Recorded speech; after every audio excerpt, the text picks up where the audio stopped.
H D.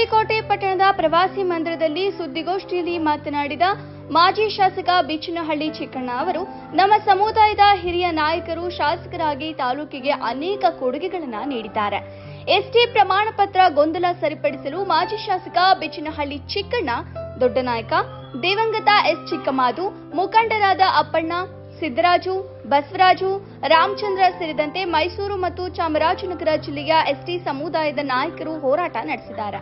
H D. ಹಾಗೂ ಸರಗೂರು ತಾಲೂಕಿನಲ್ಲಿ ಸ್ಥಳೀಯ ಮಟ್ಟದಲ್ಲಿ ಏನೇ ಸಮಸ್ಯೆಗಳು ಎದುರಾದರೂ ಅವುಗಳನ್ನು ಬಗೆಹರಿಸುವುದು ಸ್ಥಳೀಯ ನಾಯಕರಾಗಿರುವ ಬಿಚ್ಚನಹಳ್ಳಿ ಚಿಕ್ಕಣ್ಣ ಅವರೇ ಹೊರತು ಹೊರಗಿನ ಜಿಲ್ಲೆಯವರಲ್ಲ.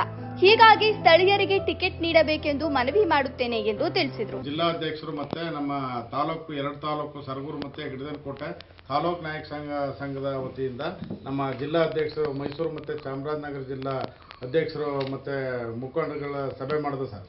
ಆ ಸಭೆಯಲ್ಲಿ ನಾವು ಒಕ್ಕೊಳರಿಂದ ಒಂದು ತೀರ್ಮಾನ ತಗೊಂಡು ಮೈಸೂರು ಮತ್ತು ಚಾಮರಾಜನಗರ ಜಿಲ್ಲೆಯಲ್ಲಿ ಪರಿವಾರ ಮತ್ತು ತಳವಾರ ಜಾತಿ ಸರ್ಟಿಫಿಕೇಟ್ ಸಮಸ್ಯೆ ಇತ್ತು. ಆ ಸಮಸ್ಯೆಗೆ ಇವತ್ತು ಸರ್ಕಾರದಿಂದ ಅನುಕೂಲ ಆಯಿತು. ಅನುಕೂಲ ಆಗಬೇಕಾದ್ರೆ ಯಾರು ಹೋರಾಟ ಮಾಡಿದ್ರು, ಹೋರಾಟ ಮಾಡಿದವರು ದಿವಂಗತ ಚಿಕ್ಕಮಾದು ಸಾಹೇಬರು, ಮಾಜಿ ಶಾಸಕರಾದ ನಮ್ಮ ಚಿಕ್ಕಣ್ಣವರು, MLC ಸಿದ್ದರಾಜು ಅವರು, ಮತ್ತು ದೊಡ್ಡ ನಾಯಕರು ಅಪ್ಪಣ್ಣವರು, ಮತ್ತು ರಾಮಚಂದ್ರ ಅವರು, ಕುಂಬ್ರಳ್ಳಿ ಸುಬ್ಬಣ್ಣವರು, ಈ ಥರದ ಇನ್ನೂ ಸುಮಾರು ಜನ ಇದ್ದಾರೆ. ಈ ಥರದವರ ಸಹಕಾರದಿಂದ ನಮಗೆ ಅನುಕೂಲ ಆಯಿತು. ಇದಕ್ಕೆ ಪೂರಕವಾಗಿ 2009ರಲ್ಲಿ ಚಿಕ್ಕಣ್ಣ ಸಾಹೇಬರು MLA ಆದಂಥ ಸಂದರ್ಭದಲ್ಲಿ ಜಾತಿ ದೃಢೀಕರಣ ಪತ್ರಿಕೆ ಭಾಳ ಸಮಸ್ಯೆ ಇತ್ತು. ಅವಾಗ ಏನು ಮಾಡಿದ್ರು, DC ಆಫೀಸ್ ಮುತ್ತಿಗೆ ಕಾರ್ಯಕ್ರಮ ಒಂದು ಹಾಕೊಂಡವು. ಆಗ ಅದರ ನೇತೃತ್ವವನ್ನು ಚಿಕ್ಕಣ್ಣವರು ಚಿಕ್ಕಮಾದು ಅವರು 2 ಜಿಲ್ಲೆನಲ್ಲಿ ವಹಿಸ್ಕೊಂಡಿದ್ರು. ಅದು ಲಕ್ಷಾಂತರ ಜನ ಸೇರಿದ್ರು. ಅಲ್ಲಿ ಲಾಠಿ ಚಾರ್ಜ್ ಆಯಿತು, ಅಶ್ರುವಾಯಿನ ಸಿಡಿಸಿದ್ರು. ಇಷ್ಟೆಲ್ಲ ಆಗಿ ಸುಮಾರು ಒಂದು 200 ಜನದಷ್ಟು ಜನಗಳಿಗೆ 200-300 ಜನಕ್ಕೆ 2 ಜಿಲ್ಲೆಯವರೆಗೂ ಕೇಸ್ ಆಯಿತು.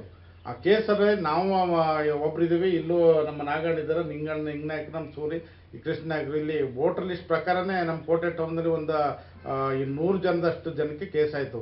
ಅದನ್ನು ಏನು ಮಾಡಿದ್ರು, ಚಿಕ್ಕಣ್ಣವರು ಅದನ್ನು ಹೌಸಲ್ಲಿ ಇಟ್ಟು ಅದನ್ನು ಕ್ಲಿಯರ್ ಮಾಡಿಸ್ಕೊಟ್ರು ಆ ಕೇಸನ್ನ. ಆ ಒಂದು ಉದ್ದೇಶಕ್ಕೆ ಯಾರೋ ಮೊನ್ನೆ ಒಬ್ರು ಹೇಳಿದ್ರು, ನಿನ್ನೆ ಯಾವುದೋ ಒಂದು ವಿಡಿಯೋ ಕ್ಲಿಪ್ ನೋಡಿದೆ, ಹೊರಗಡೆಯವರು ಒಳಗಡೆಯವರು ಹೆಂಗಾದ್ರು ಅಂತನ್ನ ವಿಚಾರ ಮಾತಾಡಿದ್ರು. ಅದಕ್ಕೆ ನಾನೀಗ ಪ್ರಶ್ನೆ ಕೊಡ್ತೀನಿ. ನಮ್ಮ ಸಮಾಜಕ್ಕೆ ಪರಿವಾರ ತಳವಾರಕ್ಕೆ ST ಸೇರಿಸ್ಬೇಕಾದ್ರೆ ಯಾರು ತ್ಯಾಗ ಬಲಿದಾನ ಮಾಡಿದಂಥ ಕುಟುಂಬಗಳು, ಯಾರು ತ್ಯಾಗ ಬಲಿದಾನ ಮಾಡಿ ಹೋರಾಟ ಮಾಡಿ ಊಟ ಇಲ್ದೇನೆ ಕಡಲೆಪುರಿ ತಿನ್ಕೊಂಡು ತಾಲೂಕು ವೈಸ್ ಎಲ್ಲ. ಈ ಸಂದರ್ಭದಲ್ಲಿ ಜಿಆರ್ ನಾಗನಾಯ್ಕ, ಆಶ್ರಯ ಸಮಿತಿಯ ಸದಸ್ಯರಾದ ಕೋಟೆ ಕೃಷ್ಣ, ಮುಖಂಡರಾದ ನಿಂಗನಾಯ್ಕ, ಮೆಕ್ಯಾನಿಕ್ ಸೂರಿ, ರಘು ಉಪಸ್ಥಿತರಿದ್ದರು. ಮಾಡರೆ ತ್ಯಾಗ ಬಲಿದಾನ ಮಾಡರೆ ಅವರ ಜೀವನನೇ ಕಳ್ಕೊಂಡಿದ್ದಾರೆ ಈ ಸಮಾಜಕ್ಕೋಸ್ಕರ. ಇಂಥವ್ರನ್ನ ನಾವು ಸ್ಮರಣೆ ಮಾಡ್ಕೊಂಡು ಅವ್ರು ಹೇಳಿದ ದಾರಿನಲ್ಲಿ ನಮ್ಮ ಸಮಾಜ ಇವತ್ತು ಹೋಯ್ತದೆ. ಅವ್ನು ಹೇಳ್ದ, ಹೆಂಗಾಗ್ಬಿಟ್ಟದು, ಕೊಡ್ಲಿ ಬಿಡಿ ಇನ್ನೊಂದ್ಸರಿ ಟಿಕೆಟ್ನ ಚಿಕ್ಕಣ್ಣವ್ರಿಗೆ. 3 ಸಲ ಸೋತಾರೆ ಚಿಕ್ಕಣ್ಣವರು, ಇನ್ನೊಂದ್ಸರಿ ಕೊಡ್ಲಿ ಬಿಡಿ ಟಿಕೆಟ್. 2 ಸರಿ ಸೀಮಿತನ ಒಬ್ಬ ವ್ಯಕ್ತಿಗೆ ಟಿಕೆಟ್ ಕೊಡೋದು? ಇನ್ನೊಂದ್ಸರಿ ಕೊಡ್ಲಿ ಬಿಡಿ, 2 ಸರಿ ಕೊಟ್ಟಿತ್ತು ಲೋಕಲ್ ಅಂದ್ಬಿಟ್ಟು ಅಂತಂದ್ರೆ ಇನ್ನೊಂದ್ಸರಿ ಕೊಡ್ಲಿ ಬಿಡಿ ಟಿಕೆಟ್ನ. ಚಿಕ್ಕಣ್ಣವ್ರು ಏನು JDS ಬಿಟ್ಬಿಟ್ಟು ಹೊರಗಿದಾರ? ಚಿಕ್ಕಣ್ಣವ್ರ ಮಗ JDS ಬಿಟ್ಬಿಟ್ಟು ಹೊರಗಿದಾರ? ಇನ್ನೂ ಒಂದ್ಸರಿ ಟಿಕೆಟ್ ಕೊಡ್ಲಿ ಬಿಡಿ ಅವ್ರಿಗೆ. ಚಿಕ್ಕಣ್ಣವ್ರು ಲೋಕಲ್ ಅಲ್ವಾ? ಈ ತಾಲೂಕ್ಕೆ ಈ ಸಮಾಜಕ್ಕೆ ಭಾಳಷ್ಟು ಕೆಲಸ ಮಾಡಿದ್ದಾರೆ. JDSನ ಅವರು ಕಟ್ಟಿ ಬೆಳೆಸಿದ್ದಾರೆ ಈ ತಾಲೂಕಿನಲ್ಲಿ. ಯಾರು ಇಲ್ಲದೇ ಆದಂಥ ಸಂದರ್ಭದಲ್ಲಿ ಅವರು ಭಾಳಷ್ಟು ಇದನ್ನು ಮಾಡಿ JDSನಲ್ಲಿ ಇದು ಮಾಡೋರೆ. ಉದಾಹರಣೆ, ಪುರಸಭೆಯಲ್ಲಿ ಗೆದ್ದು ಈಗ 2 ಸಾರಿ ನಮ್ಮ ಚಿಕ್ಕಮ್ಮ 6-7 ಜನ ಪುರಸಭೆ ಸದಸ್ಯರಾದರು. 2 ಬಾರಿ ಈಗ ಒಂದು ಟರ್ಮ್ 5 ವರ್ಷ ST ಮಹಿಳೆ ಆಯಿತು, ಅಧ್ಯಕ್ಷರು ಮಾಡಿದ್ರು. ಅದು ಹೋರಾಟ ಅಲ್ವಾ? ಹೋರಾಟ ಮಾಡಿದವ್ರಿಗೆ ಅವ್ರು ಹೇಳ್ತಾರೆ, ಯಾರೋ ಹೋರಾಟ ಮಾಡಿದವರು ಅದೇನೇನೋ ಕೊಟ್ಟರು, ಅದೇನೇನೋ ಬಿಟ್ಟರು, ಅದು ಹೋರಾಟ ಅಲ್ಲ ಸ್ವಾಮಿ. ಹೋರಾಟ ಅಂತಂದರೆ ಸಮಾಜ ಪಕ್ಷಾತೀತವಾಗಿ ಜಾತ್ಯತೀತವಾಗಿ ಒಬ್ಬರು ಬೆನ್ನೆಲುಬು ನಿಂತ್ಕೊತಾರಲ್ಲ, ಅವ್ರನ್ನ ಹೋರಾಟಗಾರರು, ಲೀಡರ್ಸ್ ಅನ್ನೋದು. ಸಮಯಕ್ಕೆ ತಕ್ಕಂತೆ ಬಂದು ಟೂರಿಂಗ್ ಟ್ಯಾಕಿಸ್ನಾಗೆ ಬಂದು ಹೋಗೋರನ್ನ ನಾವು ಯಾವತ್ತೂ ಲೀಡ್ರು ಅಂತೂ ಒಪ್ಕೊಳ್ಳೋದಿಲ್ಲ. ನಾವು ಅವ್ರಿಗೆ ಮಣನೂ ಹಾಕೋದಿಲ್ಲ. ಇವತ್ತಿನ ದಿವಸ ಏನಾದ್ರೂ ನಾವು ಜಿಲ್ಲಾ ಸಂಘಕ್ಕೆ ನಾವು ನಿರ್ಣಯ ಮಾಡಿರೋದು ಇಷ್ಟೇ, ನಾವು 2 ಜಿಲ್ಲೆ ಹೊರತುಪಡಿಸಿ ಯಾರೇ ಬಂದರೂ ಹೊರಗಿನವರು ಅಂತಲೇ ಕನ್ಸಿಡರ್ ಮಾಡ್ತೀವಿ. ಒಳಗಿನವ್ರು ಆಗಕ್ಕೆ ಸಾಧ್ಯ ಇಲ್ಲ ಸರ್. ಯಾಕಂತಂದರೆ ಪರಿವಾರ ತಳವಾರದ ವಿಚಾರದಲ್ಲಿ ಎಲ್ಲರೂ ನಾವು ಊರ ಮೇಲೆ ದುಡ್ಡು ಎತ್ಕೊಂಡು ಕೇಸ್ ನಡೆಸಿದ್ದೀವಿ.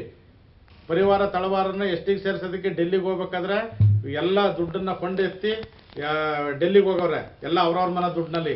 ಅದನ್ನೇ ಕೇಳಕ್ಕೆ ಈ ವ್ಯಕ್ತಿ ಯಾರು? ನಮ್ಮ ಸಮಾಜದ ವಿಚಾರ ಮಾತಾಡೋಕ್ಕೆ ಈ ಮೂರನೇ ವ್ಯಕ್ತಿ ಯಾರು? ಈ ವ್ಯಕ್ತಿ ಯಾರು? ಅವನಿಗೂ ನಮ್ಮ ಸಮಾಜಕ್ಕೆ ಸಂಬಂಧ ಏನು?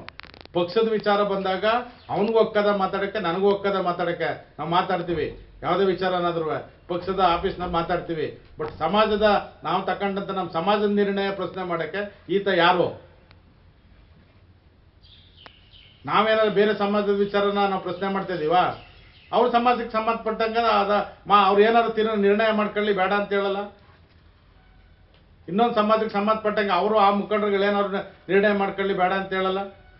ನಾವು ತಗೊಂಡಿರೋ ತೀರ್ಮಾನನ ಹೆಂಗ್ ತಗೊಂಡ್ರು ಇವರು? ಹೇಗ್ ಮಾಡಿದ್ರು? ಧಮ್ಕಿ ಹಾಕಿದ್ರು, ಎದುರ್ಸಕ್ಕೆ ಆ ಮಾತಿಲ್ಲ. ಏನು ಒಂದು ಸಮಾಜ ಇನ್ನೊಂದು ಧಮ್ಕಿ ಹಾಕಿ ಟಿಕೆಟ್ ತಗೊಳ್ಳೋದು, ಧಮ್ಕಿ ಹಾಕಿ ಇನ್ನೊಬ್ಬರನ್ನ ಎದುರಿಸಿ ಓಡಿಸೋ ಅಂಥ ಕೆಲಸನ ಮಾಡೋಂಥ ಸಂಸ್ಕೃತ ನಮ್ದಲ್ಲ. ಆ ಥರ ಸಂಸ್ಕೃತ ನಮ್ಮ ಲೀಡರ್ಗಳದ್ದು ಅಲ್ಲ. ಆ ಥರ ನಾವು ಬೆಳ್ಕೊಂಡು ಬಂದಿಲ್ಲ.